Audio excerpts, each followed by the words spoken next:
Kami atas nama pimpinan Dayak. Pimpinan Balai Pengajian. Pimpinan Ormas. Serta tokoh masyarakat. Se-Kabupaten Aceh Utara dan Kota Luk Semai.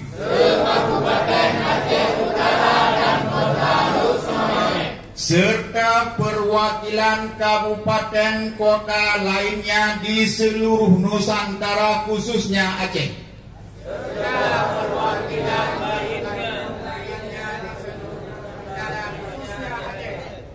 Dari Kabupaten Aceh Tamiang, dari Kota Langsang,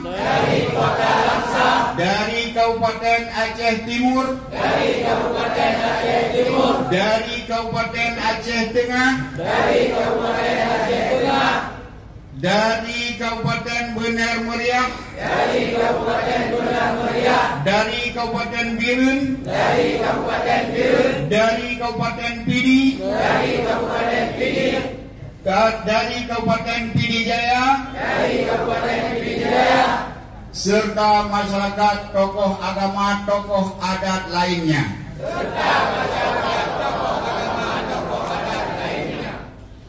Dengan menyatakan sikap, menolak dengan tegas pengajian yang menyimpang dengan akidah Ahlus Sunnah wal Jamaah, dan menolak pengajian MPTT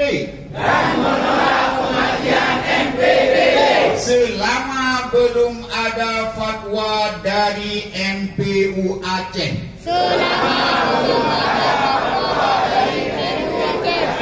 Allahu Akbar.